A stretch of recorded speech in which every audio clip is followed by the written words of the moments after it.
तर डेटिंग ॲपवर मुलीचं बनावट प्रोफाईल तयार करून तरुणांची फसवणूक करणाऱ्या टोळीचा पर्दाफाश झालाय। मुंबईतल्या MSB कॉलनी पोलिसांनी ही कारवाई केली आहे। ॲपवर ओळख झालेल्या तरुणाला हॉटेलमध्ये बोलावून हजारोंचं अवास्तव बिल ही टोळी वसूल करायची। या प्रकरणी 22 आरोपींना अटक करण्यात आली आहे। त्यांच्याकडून 29 mobile, 7 power bank, 9 debit card, 2 swipe machine आणि 2,98,000 रुपये जप्त केलेत। 15 पुरुष आणि 6 महिला यांना अटक केलेली आहे।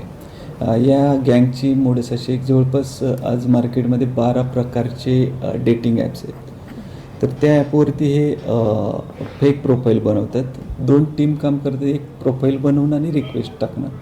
दुसरी टीम जी आहे ती हॉटेलमध्ये तिथं मॅनेजमेंट पाहणं। याच्यामध्ये तो हॉटेलवाला सामील असतोच। आपण जे आमच्याकडे दोन्ही गुन्हे झाले, दोन्ही हॉटेलचे जे मॅनेजर आहेत ते याच्यामध्ये सामील असल्याचं दिसून आलं। त्यांना आम्ही अटक केलेली आहे।